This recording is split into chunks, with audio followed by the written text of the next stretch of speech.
What's up, guys? Welcome back. We got more Bruce Springsteen. Yeah, I'm excited for this. I enjoyed the first one, Rosalita. Why did you like the first one?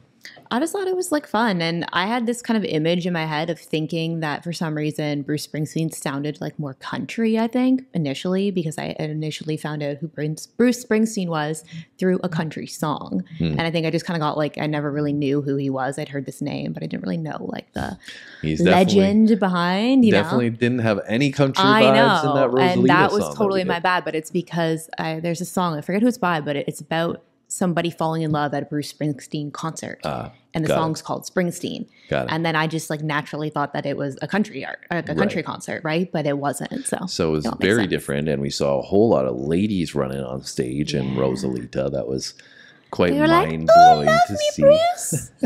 Don't think that was expected, but that was our first introduction to Bruce Springsteen. And this one is another request that we're doing today, a paid request from Randy. Yes, thanks for supporting the channel, Randy. He was getting us to check out Born to Run here. He had mentioned that both the studio and the live version are probably worth checking out. So we're going to start with the studio version here, and then obviously down the road, we've done live versions of songs previously, so we can definitely come back to that at some point in the future.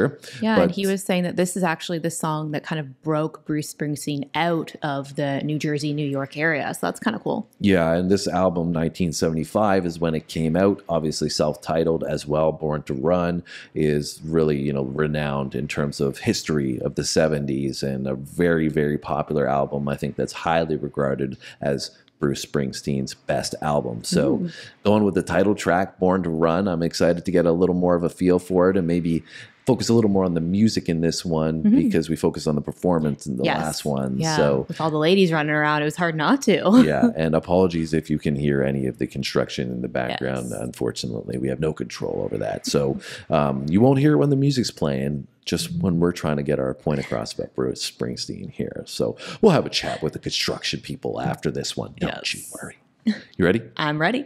Let's do it.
Back.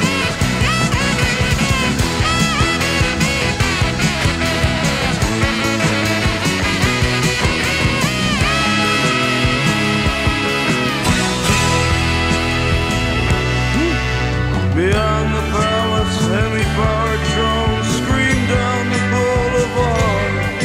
Girls comb their hair in rearview mirrors, and the boys try to look so tough. They amuse.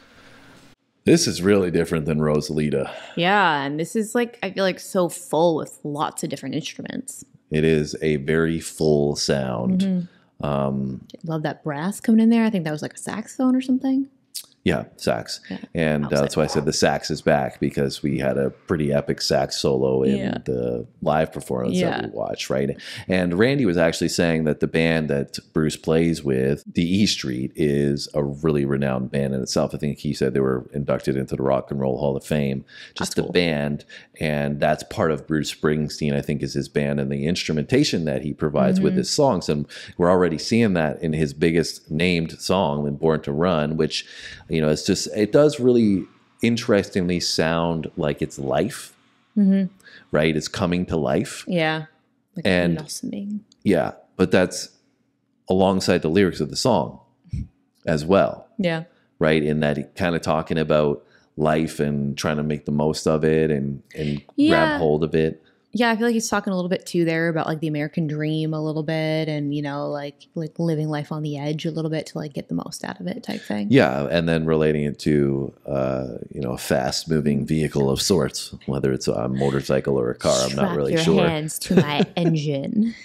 But basically, I'm kind of picturing this mix between the instrumentation and the messaging of like just getting on this like cleared out highway and a sunny day, and whether you're cruising in a car or a motorcycle and just grabbing life by the horns and going on an adventure. That's what I am envisioning with this one. That's kind of the vibe that I get too. And like I said, just like you said, making the most out of life and just really trying to like enjoy it while it's here. Yeah, exactly. Yeah. So you ready to continue and see where this story goes? Are you enjoying it thus far? I am. Yeah. They're both good, but I think so far I'm leaning a little bit more towards this one over Rosalita. Got it. Well, they're both good. Let's see if that continues and towards the back half.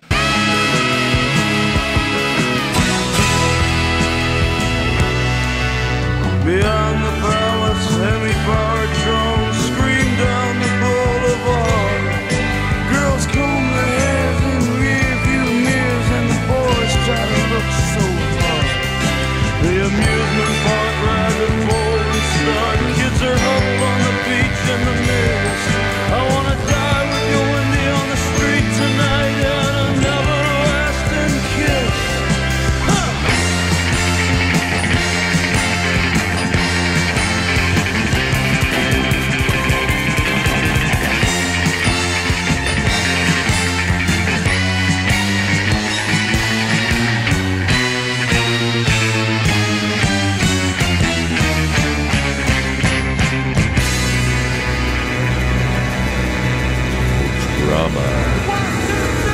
The highway's jammed with broken heroes on a last chance power drive.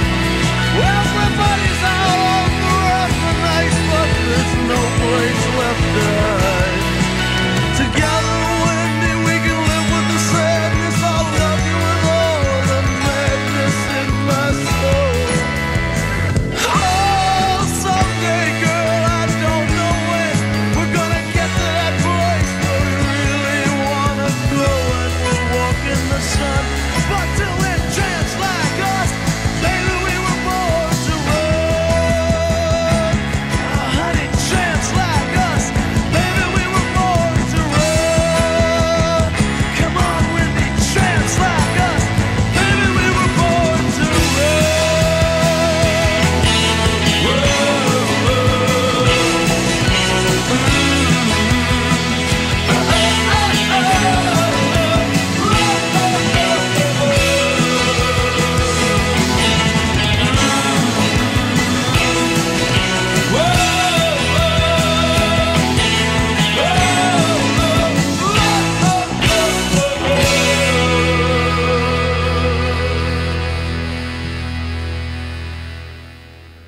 So full of energy. I really liked those drum rolls that they had in there. Obviously, the guitar work that we made faces to already. Yeah. We already talked about the saxophone. So it was, tons of energy throughout. And I liked how they had the stop starts in there, brought the energy right back up again. I thought the woes on the screen were pretty funny. Woo, green. And to clarify what I was saying a little bit earlier on about the lyrics, like, obviously, it's about a love song, and he's passionately in love with somebody. Wendy, yeah. But I was saying, like, on this journey that he's clearly discussing, I'm envisioning like grabbing your partner and going on this adventure. Yeah. Well, So I was talking about like what I'm seeing, but I'm seeing it from like somebody sitting beside you at the same time. Yeah. And even the lyrics in there of him saying like, well, I want to die with you on the street tonight in like a embrace of a kiss or something like that. Like basically saying like, I want to go out and live life to its fullest and then die with basically kissing you, like with you in my arms type thing. Yeah. Yeah, and I liked how like towards the very end there, they kind of like had a little instrumental break where it like really switched up with the tempo a little bit there, and then that last kind of, I guess, verse piece was a little bit different. Yeah, which was cool. Yeah, I thought it was really well done, and I could see why the band stands out so much because there's so much flair to it. His vocal was a little bit different in this one than Rosalita. I would agree with that. It was. I don't know. I felt like it was toned down a little bit for this song, maybe. I felt like in the last one, we were like, wow, he's got a really powerful voice. Yeah, and it really sat at the front a lot. You still got in portions of this, but I felt like he was maybe trying to focus on the storytelling a bit more. Yeah. I don't know if that's indicative of his catalog. Like I said, we've only heard the live version in this song now. Yeah. So I don't know what, you would say Bruce Springsteen is known as, in terms of a storyteller or a vocal performer or what. But, yeah, I feel like it's also kind of hard to compare like a live performance to a studio performance because like with this, I felt like his voice sat not backwards, but like there was a lot of vibrant, like we talked about, instrumentation that took a lot of the sound for me. Whereas with a live performance, I feel like sometimes just depending on the mix and stuff, like the instrumentation was a little bit further in the background and his vocal like really took the stage. Yeah, it was still a great mix, that one that we did on Rosalita, though. That was one I was actually super impressed with for the time period that we did. Yeah. I was like, whoa, I didn't think it could sound that good at that time. So it was a cool introduction, though, to, maybe a more indicative Bruce Springsteen song for his catalog. Yeah. And I can see why a lot of people love this song just for the energy alone. It was awesome. So hopefully you enjoyed that. Randy, thanks so much for that paid request. We appreciate you supporting the channel yet again. Hopefully you enjoyed us checking out Bruce Springsteen, and maybe we can go and check this one out live at some point. Yeah. You enjoyed it as well, Sam? I did. I'd love to see it live. We'd love to see it live. There you go. So maybe that'll be next for Bruce Springsteen for us, but you guys can let us know your thoughts down below in the comments. We always appreciate your insights. Remember to hit the like button before you go, and we drop 2 videos every single day. So hopefully we see you tomorrow. Thanks for watching, guys. See you next time.